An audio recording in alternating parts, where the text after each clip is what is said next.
Hello and welcome to Stalwarts of Music with Aditya Veera, Season 2. Today's episode is being powered by Perpetual Buzz Experiences. They are an artist representation company with three very basic but lofty goals. They are the launchpad for artists, helping them leverage success in the best possible manner. They also help fund social causes and make sure that people have a good time throughout the process. So be sure to check them out on www.perpetualbuzz.com. Speaking of my guest today, they are the Kentucky Rockers, Blackstone Cherry. After overcoming challenging times, the proud Kentucky Rockers, Blackstone Cherry, are back triumphantly with their eighth album, which is going to be titled as Screaming at the Sky. This particular album showcases their signature pop rock hooks, heartfelt lyrics, headbanging riffs, and powerful musicianship above all. It marks a period of adaptation and growth for the band as they've dealt with personal losses and emerged stronger as a collective unit together. This particular record was self produced and recorded at a legendary Kentucky theater, resulting in their biggest and best sounding album till date. The band's lineup includes vocalist and guitarist Chris Robertson, guitarist and backing vocalist Ben Wells, drummer John Fred Young, and new bassist, backing vocalist Steve Jewell Jr. This album is a testament to their Southern rock roots and has already gained significant success with their previous album topping the charts. So without any further ado, I'm delighted to welcome Chris Robertson from Blackstone Cherry. Hey, y'all, what's up? It's Chris Robertson from Blackstone Cherry, and you're listening to Stalwarts Music with Aditya Veera. Hi, Chris. Namaste. Welcome to Stalwarts of Music. It's such a pleasure to have you on the show. What are you doing, and which part of the world are you in right now? So currently, I am home in Kentucky. Thank you for having me. I'm sitting on the porch, man, doing some interviews today. Uh-huh. My little boy's inside, waiting on him to wake up for lunch, stuff like that, But just Okay. doing an interview thing today, man. Wonderful. Wonderful. So I have a couple of interesting questions as part of our agenda today. So shall we get started? Yeah, man. All right. So I'd like to start this interview by getting to know your earliest musical memory within the depths of your musical vault. Man, so the first thing I ever remember as a small child was hearing a song called "That Smell" by Leonard Skinner. Oh, wow. Okay. And it was with my dad. I was Mm-hmm. riding around in a pickup truck with him. I was just a little kid. I don't even remember where we were going, Mm-hmm. but I remember we were listening to Leonard Skinner, and it was a live version, one more from the road. That Mm-hmm. smell, and it stuck with me. It's the earliest song I remember ever hearing. All right. But what did it feel like? I believe you've also been on the same stage as Leonard Skinner, right? At some Mhm. point, you've also opened for them in a couple of shows. So what did it feel like to sort of get there in terms of this entire new milestone of listening to their music, growing up, and finally getting to sort of be on the same stage? To be able to play with those dudes first, and then to become friends with them, and then find out that they're actually fans of the music that your band creates. I Mm-hmm. still don't understand it. I'm just grateful and thankful, and it's kind of mind blowing, really, because your whole life, you Yeah. got posters of those dudes on your wall, and Yeah. you listen to every song they ever release, and to come to find out they really enjoy what you do, and so it's very humbling, and it's at the same time mind blowing. Right. But did the inner child in you have a fanboy moment at that particular point when you got a chance to sort of meet them? I think I was so blown away by the fact that there was a mutual respect between everybody Mm-hmm. that the fanboy normally comes out afterwards when I get home. I'm like, holy shit, that happened. That was actually like that happened. I got to hang Yeah. out with those dudes. Yeah. Yeah. It's that in the moment, it's all so surreal. You don't really like freak out. I have had one fanboy moment my whole life, Mm-hmm. where I was just like, "Oh my God!" And it was Jimmy Page. Oh, We were wow. playing Wembley Arena. Yeah, we were playing Wembley Arena Mm-hmm. with Def Leppard and Whitesnake early on, and he was walking down the hallway, and I walked up, and my exact words, forgive my language, my exact words were, "Sir, I know you're busy, but you're Jimmy fucking Page, and I have to say hello to you." And at that point, he smiled really big, and it was a really, really cool moment, though. But yeah, I absolutely fangirl Jimmy Page, and I would do it again in a heartbeat. Must have been quite surreal to sort of, you must have been frozen in that particular moment when all of this Oh, happened. absolutely, Yeah, yeah. absolutely. It was just, it's kind of hard to breathe, when stuff Yeah, like that happens. right, right. Let's talk about the much awaited topic of the hour, which is Blackstone Cherry, your band. So the Royal Hmm. Albert Hall is quite an iconic and historic musical venue. So how did the Hmm. band feel about the opportunity to perform there, and did they approach the show differently, knowing that it would be immortalized on a live DVD? I mean, there's always an extra little bit of nerves when you're filming something, but as far as the show, the one thing I can say about our band is we try to approach every show with the same amount of heart and desire to give the people in the audience the best show that they've ever seen, whether that's 100 people or the Royal Albert Hall full of people or Wembley Arena full of people. It doesn't matter to us. We look at it like people paid money to be there. They all deserve the same show. So in one regard, no, but in the other sense, yes, because there's extra nerves. You want to make sure your set list is the right one for the night. There's so many things that are running through your mind, Yeah. but then the minute you hit the stage, it's like go time, and that's when you start to feel at home, and everything starts to feel right. It's all the stuff leading up to the show that's different. The show itself is the same. The energy is what the energy is in the room every night. There's a different energy every show Yeah. because Yeah. the people in the room are vibrating differently. So it is what it is. But that it's all the hours in the day are different every day leading up to the show because they're all different variables at each show. But the show itself that's when go time kicks in, that's when we all lock in, and it's the same every night, as far as our mentality and mindset and all that. Marvelous. I'm sure, touching upon the aspect of performance, live performance requires a lot of stamina, consistency, and especially with your Mhm. powerful vocal delivery. What do you do to maintain the quality of your voice during demanding tour schedules? And are there any pre show rituals or warm up routines that you personally follow or embody? Not really, and I know that's awful. I mean, I smoke, um, but when we're on the road, I smoke way less.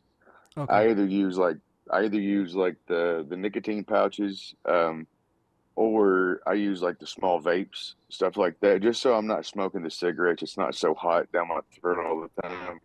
Right. Um, so I try to smoke a lot less. And then Okay. the biggest thing is I try to pace the set list in a fashion to where the really hard songs to sing, I put those in once I'm warmed up a little bit and I can go for it a little better. But I've I've always just been kind of a just go do it kind of guy, and I know it caught up with me to some degree, and that's why I've changed my habits while I'm on the road. A lot of that stuff. But it I try my best to work on the way I deliver the songs and try to do it in a way that allows me to do it to my best ability and do it consistently. Right. And if I may ask, like, what is your practice routine like? I'm sure you've come over all of that, but at this point of time, how many hours do you generally practice music in general? Man, I play my guitar quite a bit at home. Mm-hmm. Mm-hmm. Singing, I sing whenever I get the notion. You know, around home, I'll be playing guitar a lot of times, and I'll play something. I'm like, I think that's that song, and then I'll sit down and figure it out, and then I'll sing along with it for a little bit. Try to figure out the chord progression, stuff like that. Right. because it's a lot easier for me sometimes if I'm singing along with it to figure out what the next chord is.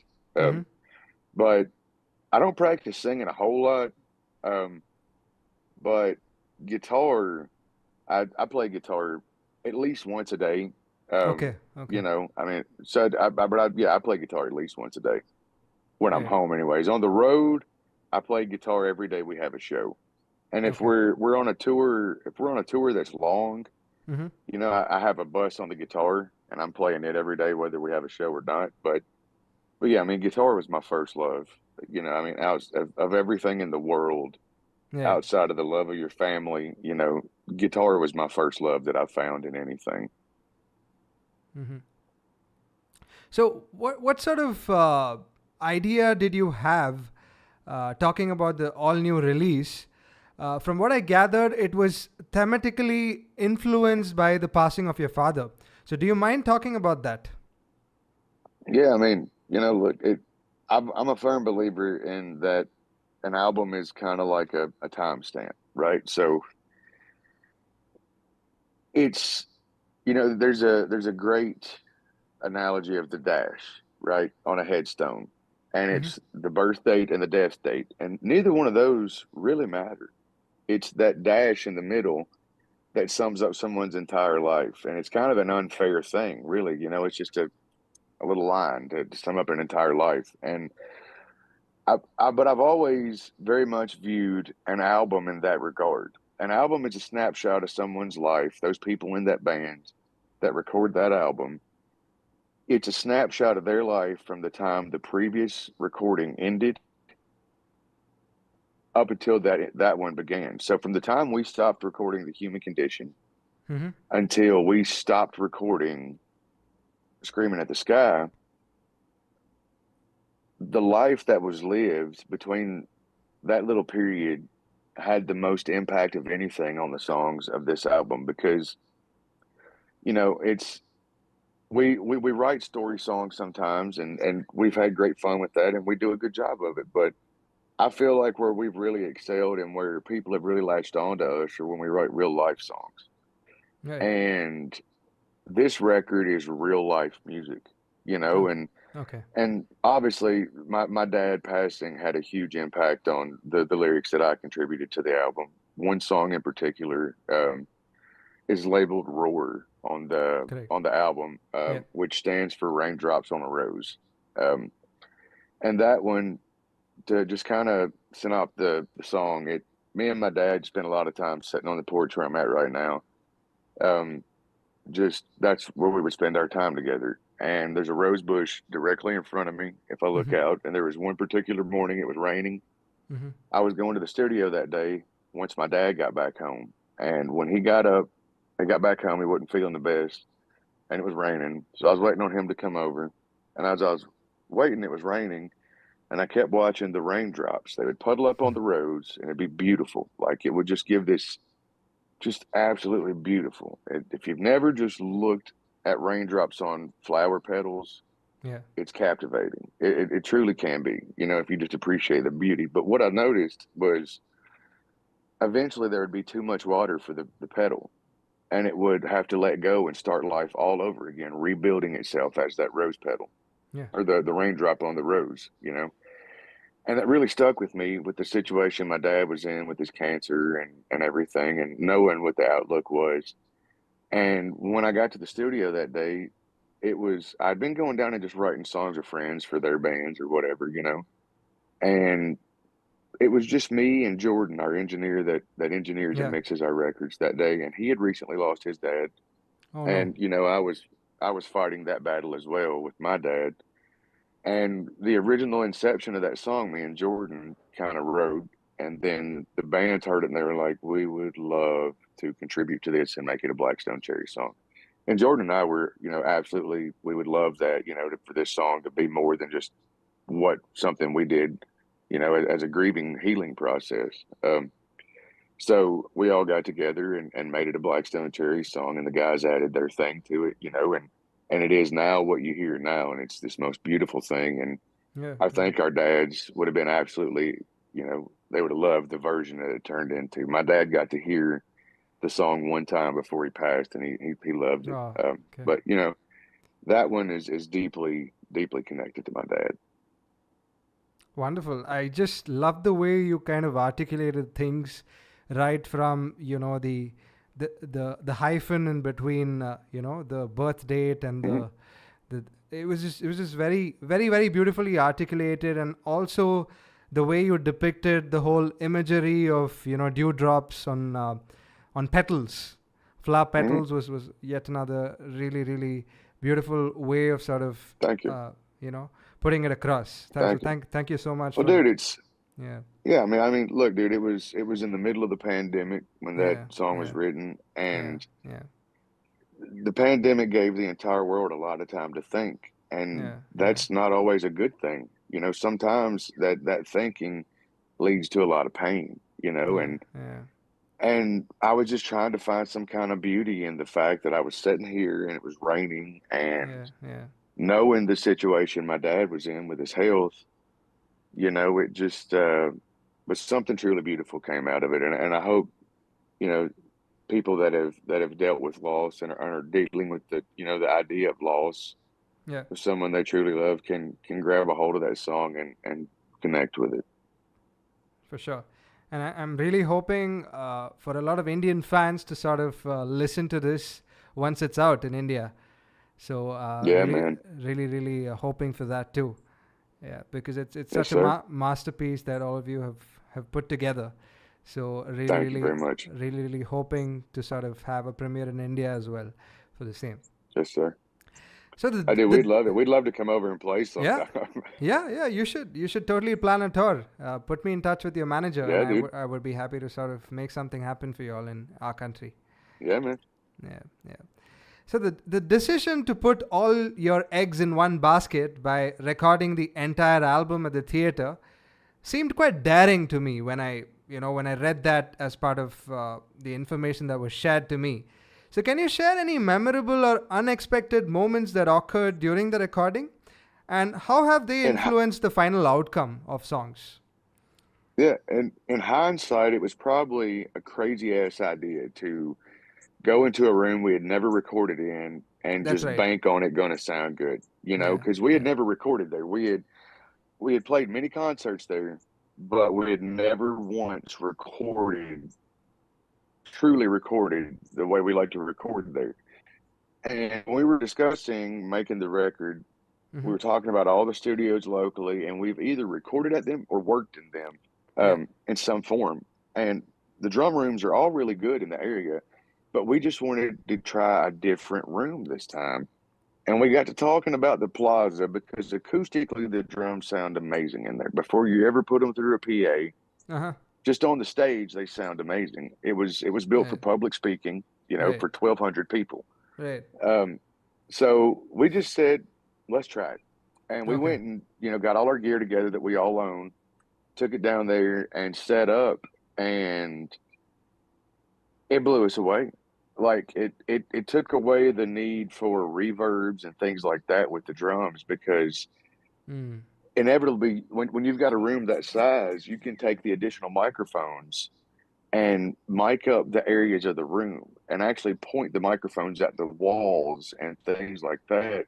And you have a truly natural style reverb chamber instead of having, a Yeah. plug-in or some kind of hardware unit trying to recreate that. Hmm. Yeah, as you mentioned, creating a control room in the basement of the theater seemed like a very interesting choice. You might have taken a lot of acoustic considerations while setting up this particular control room, and of course, there must have been a lot of rounds of fine tuning and making, Mm. all of these creative decisions when it comes to your recording process. Yeah, dude, so when we set up the control room, our engineer has this microphone and software, and I can't remember what it's called, but it's pretty amazing. It basically takes readings of the room and calibrates it, and then it'll make an EQ curve for your speaker model to flatten out the room, essentially. And it's pretty incredible because it does it for a 4 foot circle, like where a sweet spot would be, there's a 4 foot circle from there. Yeah. And it's pretty impressive when you turn it off and turn it on because it allows what you're hearing on those speakers to actually translate over to any other speakers you put them on. Because inherently, speakers are going to have natural EQ curves. They're going to have natural responses that are stronger than others, things like that. So having software and hardware that allows you to calibrate speakers to a room is absolutely detrimental. It allows you to hear truly what those microphones in that room on those drums are picking up, as opposed to the speaker's coloration of that. Right. So you did mention about Jordan, right? So he's your most sought after engineer that you all work Hmm. with. He can foster a very strong work relationship, for sure. So were there any particular moments during the recording process where his expertise and creative inputs played a very significant role in shaping the album's overall sound? Man, I tell you where Jordan is amazing at his engineering skills. His attention to detail is Okay. one of the things that is absolutely crucial in Mm-hmm. the studio. The way he listens to make sure that, not one note of a chord is out of tune, that everything is hitting right where it should be when we play it, or if we need to punch something, stuff like that. He's truly a world class engineer and mixer. You know what I mean? And that's things like that are absolutely detrimental in the studio because Yeah. you can have the ideas, you can have the Yeah. producer, but if the engineer can't pick up on, well, that wasn't your best take at that performance, Yeah. those things are detrimental. And having a guy like that knows when he gets our best take, that knows us like that, it's I can't imagine recording a record without him, you know, Mm-hmm. in the hot seat doing all the engineering. Yeah. Yeah, I mean, it takes a lot to sort of put together the right team, someone Hmm. from the sound engineer to, of course, the main unit, which is your band, and having the whole thing going for a very long period of time, if you're talking about longevity also. So was longevity ever part of any discussion amongst you all, amongst the crew? I mean, dude, it's for Blackstone Cherry, it's been a forever thing since we started it. From the Right. minute we knew that we were serious enough and we had developed ourselves enough that we could play and hold our own, that we were going to do this the rest of our lives. So Okay.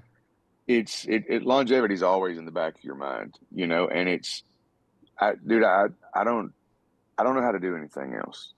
I've been writing songs and playing guitar and singing since I was 16 years old. I've done other things, but I don't like it, and I'm not particularly well versed in other things.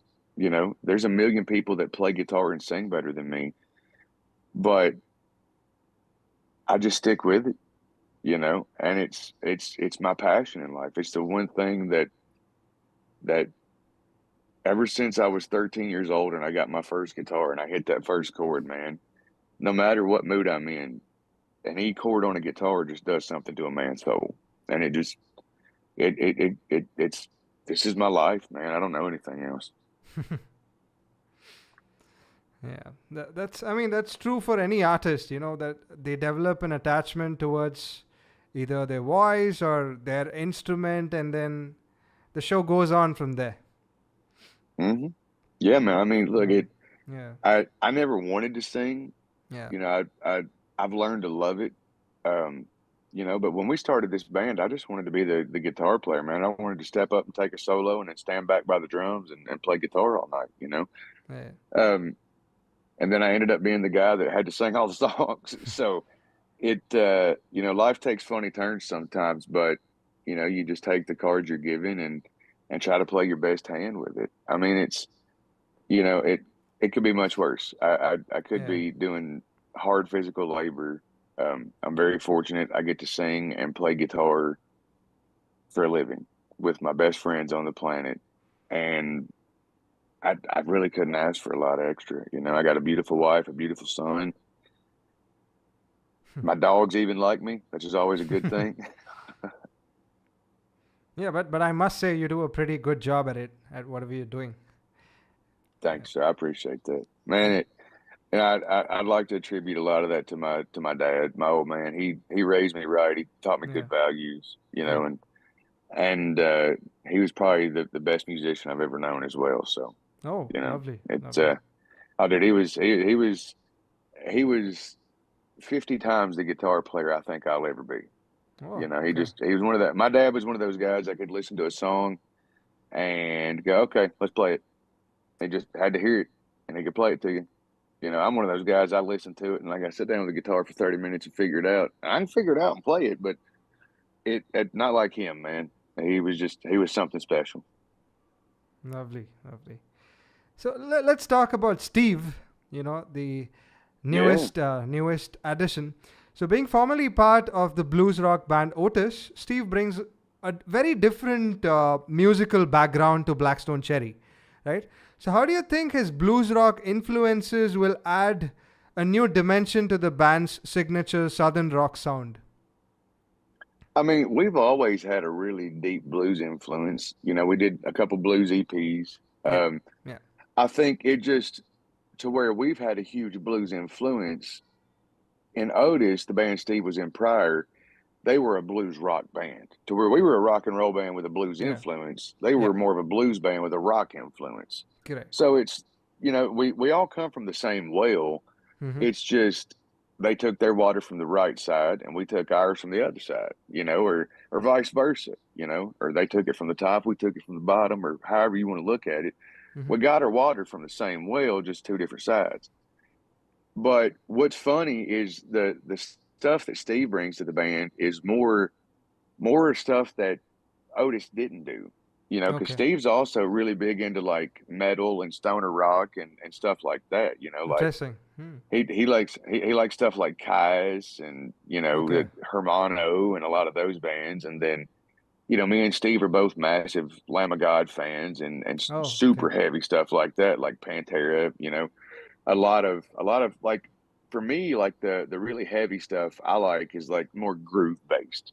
That's Okay. why Pantera or Lamb of God or bands like that, where it's your head's doing this, even though it's like screaming metal rock. It's music for me has to kind of have that kind of bounce thing. Right. But no, Steve has been that, and then the other thing he's brought, the biggest thing for me is a youthful light and life. Because dude, when you've been doing this as long as we have, and then things change up and someone new comes in and they're full of like life like you were when you first started, it just kind of it's reinvigorating. It's just like it makes you want to stick your chest out and go, hell yeah, dude, let's all right, let me keep up with the new guy. Right. Right. I'd like to take a step back now and talk about your previous release. So it Hmm. nearly received around close to about 50 million streams or so. Hmm. I'm talking about the human condition, right? So Yeah. worldwide, it was received very well, which is an outstanding Hmm. achievement in today's digital musical landscape. So, what strategies did the band employ to leverage streaming platforms and engage with fans to drive such impressive numbers in terms of Man, success?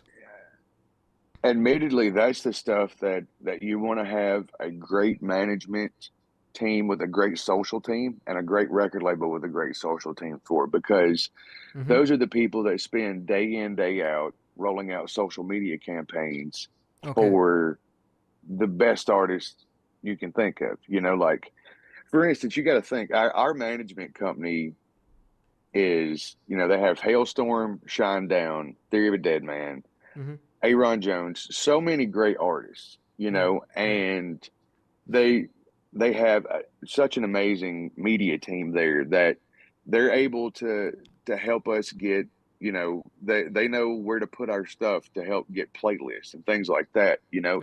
Right. It's all about playlisting. Like Correct. and for the first time ever, we've started getting playlisting in regions we've never been playlisted. Like for the first time in the history of Blackstone Cherry, we had playlists in Egypt. Like we've never been playlisted in Egypt. We've been Yeah. playlisted in places like India. We've been playlisted places that we've never had a chance to go and play our music.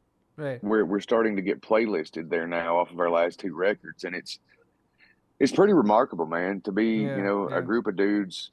I mean, you got to think, man, our town's 16, 1700 people. That's the population of the town, and I live Yeah. 6 miles outside of it. I mean, it's Yeah. where I live. I'll show you a view here, man. Like, this is from my porch. If I can flip the video somehow, yeah, it should let me do it. It won't let me. I don't know why. I was gonna try to flip it, man, because it's just beautiful out here. There it is. There's the flip. Oh, it's blurred. How do I turn that off? Oh no. I am so sorry. That's all right. That's all I'm right. just trying to show you. I'm Yeah. trying to show you a view out here at the house, man. But it's Yeah. something with my camera's got me all blurred. But dude, it's just a big field in front of the house, and Okay. I'm very thankful. Uh huh. Uh huh. Very thankful. Yeah. Seems lovely out there. It's very lush and a lot of greenery Yeah, it's around you. green. Yeah. It's wonderful. It's So green. We've had so much rain lately that everything's kind of bloomed out and full of life, and it's beautiful. But the humidity is insane because of it. Hmm.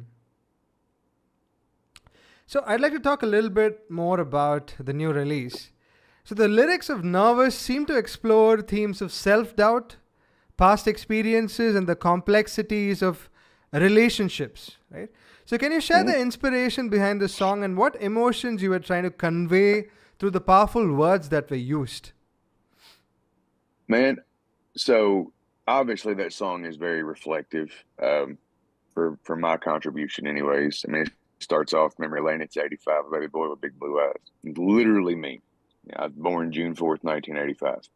Yeah. Um, and lyrically, it's just kind of reflecting on things that throughout my childhood and my young adult life that I figured out are the things that trigger and make me feel the way I feel sometimes. I've been outspoken about mental health for a long time now. I take my medication every single day. I have for a long time now, and I'm totally okay with that, man, because that's what allows me to be the best version of myself. That's what allows me to have great conversation with great people like you. Because without it, there's a lot of days that I I I don't want to have conversation. I still really struggle with a lot of stuff, and that song's just kind of looking inward, trying to figure out and understand why I am fucked up in the ways that I am, you know, and you basically hit it, man. Those are all the things that it touches on: the self doubt, the traumatizing experiences you go through, the questioning of why did it have to be like this, and I think those are all things that we ask within ourselves sometimes, no matter how grounded or centered we try to be. You can be the most positive person on the planet, but life is going to throw things at you that are going to make you question why, and instead of trying to bury that stuff inside, I'd rather just write a song about it, anymore, because burying it inside almost buried me, and I don't want to go through that again. Yeah. Yeah, I feel your outlet was to sort of, put it out there in the form of lyrics and your music. And of course, like you rightly said, the societal stigma surrounding mental health, especially in men, can be a very significant barrier for a lot of us, in terms of seeking help. So, how did Mhm. you go about breaking this stigma through your candidness about some of your own experiences, and what changes do you wish to see in how mental health is addressed in an industry like music? So the breaking point for me was grabbing the device to end my life with and stopping. And at that point, I knew I had to get some help. Okay, And okay. I talked to some friends, and they helped me get to a very good mental health doctor. Mm-hmm. And I started doing therapy. And from there, I started a medicine routine. And the first couple ones didn't work. Okay. One of them made me feel worse. That wasn't obviously going to do the trick. Another one, you know, didn't make me feel any better, but like I was going nowhere, you know. And then between just small changes in life over time, just making small changes, just little things, just adapting yourself to try to relearn how to think about situations, which is not easy. It's hard, and you have to really, really make yourself, refocus and reanalyze things sometimes. And then experimenting till I got the right medicine, and I was very fortunate to get on a medicine that has been able to, for the most part, keep me in pretty good places now. I've over the years, I've had to up my dosage or whatever, but the biggest thing for me was step one was telling someone that I needed help, then talking to a doctor, and then moving forward. Because the thing about a mental health doctor is no matter who you talk to that you can't help but feel like they're going to judge you when you're gone. You know, even if it's just on a sympathy thing, they're feeling sympathy for you. You don't want them to carry that burden. So it's Right. hard to talk to people that would be there for you because you don't want to burden them. It's hard to talk to people that you're not sure about because you don't know how they're going to interpret your feelings. But when you go talk to a professional that talks to people that deal with the issues you're dealing with on an everyday basis, there's no preconceived notion. There's no judgment. Yeah. There's nothing but an analyzing of a situation to try to understand why you're feeling that way and the things to help you better. And that's why, to me, talking to a therapist, I think, should be the first step for someone who's struggling to the point of needing help. Just talking to somebody. And I recommend a professional, not just a friend, not just a family member, a professional, because it's totally different. I've talked to everyone you could think of. Nobody helps like talking to a professional does because that's what they do every single day. Right. Being a lead singer, I'm sure you might have faced unique pressures related to body image and appearance in the public eye because you have to put yourself in front of so many people, right? At the time of performance or whatnot. So, how do Mhm. you handle any criticism or comments about appearance and prioritize your well being above external judgments? Must be a very hard thing to do. It is. Well, it used to be. It's not anymore. Okay. Um, when we were first starting out, it was a struggle, man. Like I had record labels tell me that if I didn't lose 20 pounds, they couldn't sign us because we wouldn't be successful with a singer that looked like me. And then after we got a record deal, I was told I needed to lose weight. You need to lose weight so we can sell this record, blah, blah, blah. Yeah. And then we put out our most successful record when I was the biggest I'd been, which was Between the Devil and the Deep Blue Sea. Yeah. And then, it was a constant struggle back and forth about my weight, about my weight, about my weight, about my weight. And I've been a bigger dude my whole life, man. And then in around 2017, 2018, my weight got to be an issue to me Okay. because admittedly, forgive my words, but this is just how I talk. I don't give a fuck what anybody thinks about how I look. At this point in my life, I don't care. I want to be healthier. That's why I've lost weight. I was at my biggest about 286 pounds, and I'm currently about 190 pounds. Um, so I've lost almost 100 pounds over the last several years, and I didn't do it for social status. I didn't do it for a record label. I didn't do it to sell records. I didn't do it to look better. I literally did it because I have a 10-year-old son that I want to be around for a very, very long time. My dad passed away at 57 years old.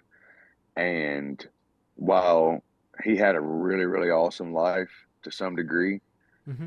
I'd like to be around. If I pass away at 57 years old, uh, Declan would only be 20 years old. Right. I want to be around a little longer than that. I want to be around to see my son live his life. And that is why I take better care of myself now. That's why I've worked on losing weight. I'm still working on just trying to be healthier. Yeah.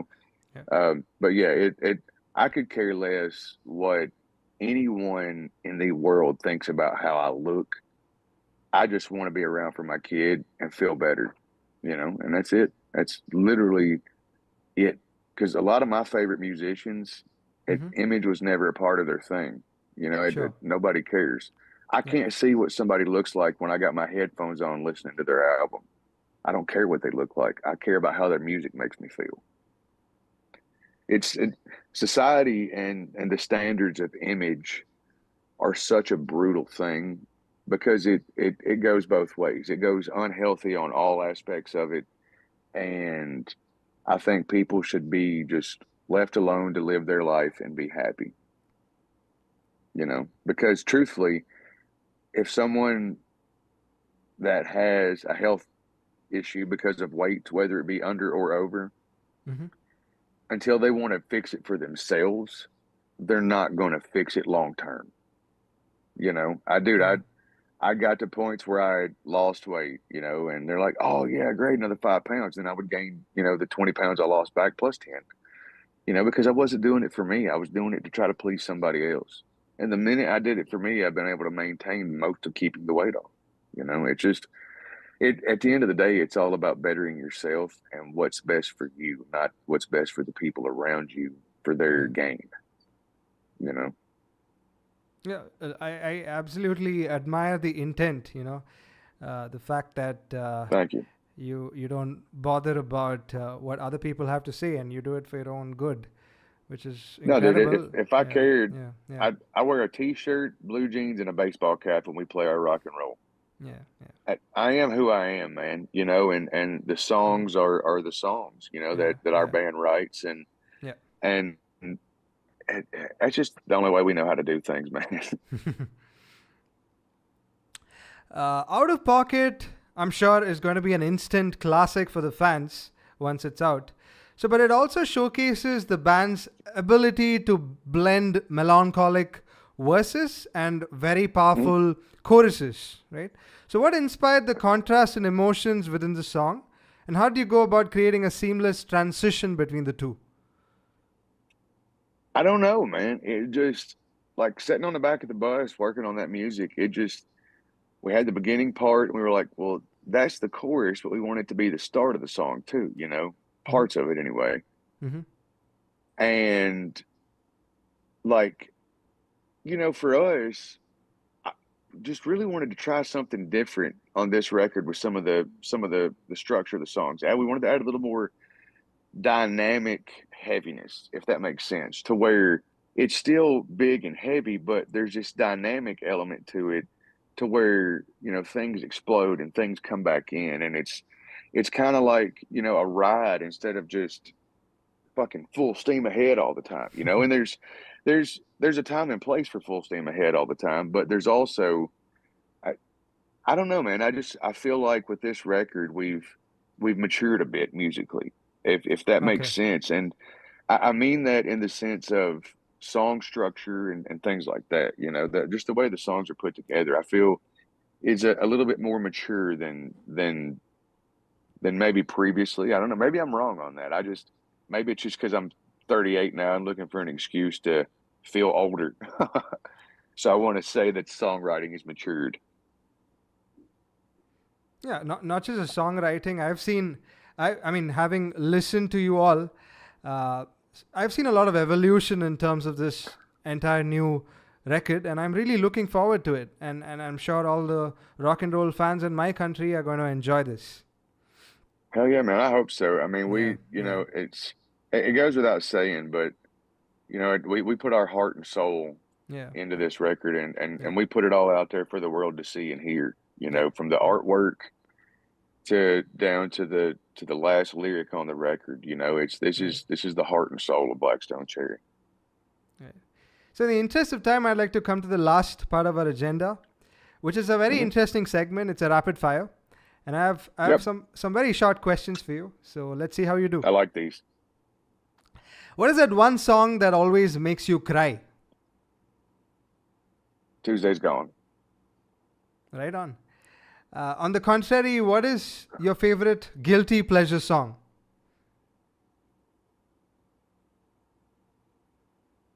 Demi Lovato, Sorry Not Sorry. Good choice. If you had, Honest to God, it could be anything off of that album. right, Tell Me You Love Me. I mean, Tell Me You Love Me is probably one of my favorites, but right.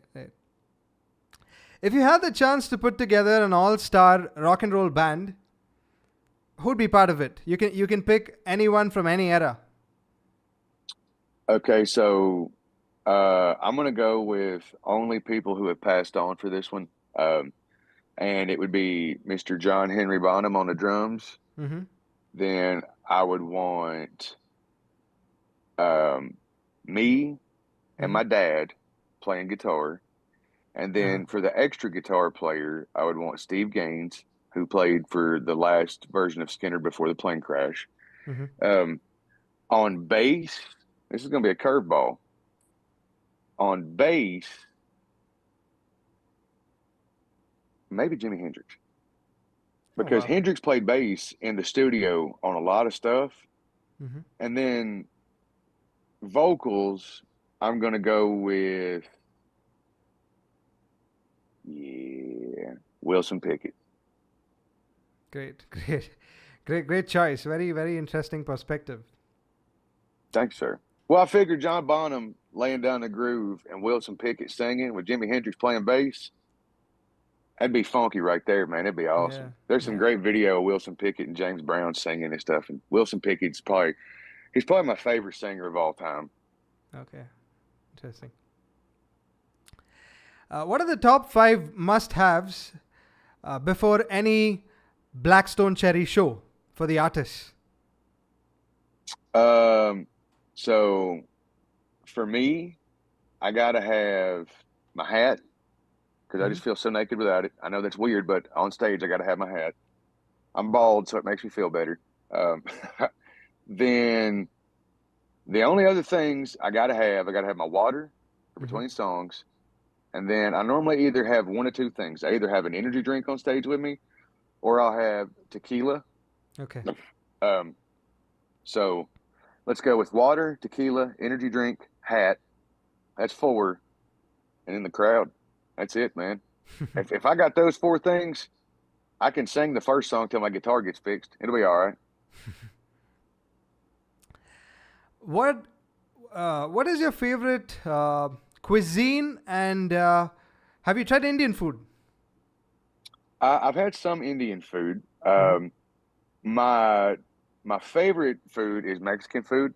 Okay. Um, Okay. where the area we live in, there's just a plethora of great Mexican restaurants, and it's kind of like an Americanized Mexican, like a Tex-Mex kind of Mm-hmm. vibe that they do around here.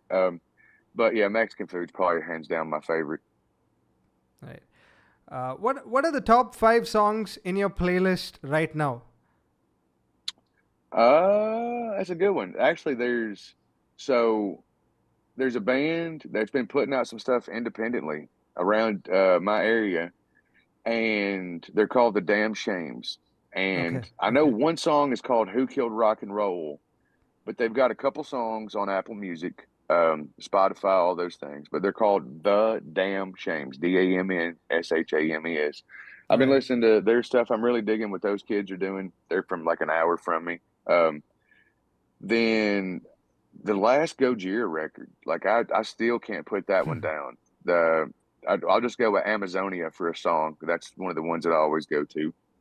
Um, then I'll go with Luke Combs, who's a country artist, Yeah. and what's that song called? Uh, Where the Wild Things Are is Hmm. a song by him. I'm bad with song names sometimes. Yeah. Yeah. Is that three or four? At three? Yeah. Okay, so two more. Trying to think of stuff I've been listening to a lot. Let me just look at my Apple Music real quick. That'd be the easiest way to Okay. do All right. it. Let's see here. And then Dirty Heads. There's a song Okay. called Island Glow. All right. And then ZZ Ward. And the song is called Cannonball. Incredible. I have Sir. one last question for you, which is a custom in all of my interviews. So here's the Mhm. question for you. Down in the distant horizon, what would you like to be remembered as?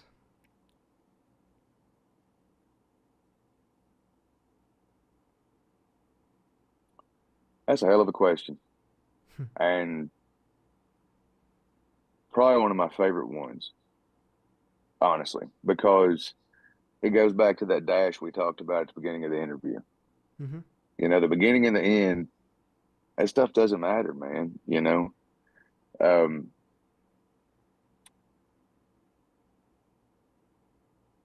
I'd like to be remembered as a good person. All right. Above anything, above anything, I don't care if people remember that I played guitar. I don't care if people remember that I sang or wrote songs. Yeah. I don't I don't care if people remember that I had guitars with my name on them. Because at the end of the day, when I'm dead and gone, all those accomplishments are just memories. Yeah. What I want to live a life where people go, that dude was a good dad, he was a good husband, he was a hell of a friend. That's all I can ask for at the end of the day, man, because those are the things that I know for a fact my dad got to go to his final resting place with. Where knowing that people thought he was a good man, a good dad, and a hell of a friend, and a good husband. If I can die with the same accomplishments my dad did, then I'll die a happy man. Great answer for a closure. This interview will be additionally aired on Big FM Shillong and Aizawl, which are two incredible radio stations in the northeastern part of India. So this will be Okay, airing on their Sunday primetime show. And it'll nice, also be out in my YouTube channel at the rate Aditya Veera 1994, and will be streaming on all major audio streaming platforms, ranging from Apple Podcast to Spotify, Amazon Music, name it. awesome. Well, thank you so much for having me on, man. I had the best of my time, and thank you so much once again for tuning in and making this Yes, sir. happen. But before we sign off, I'd like you to sort of give a huge shout out about your new release to the people of India.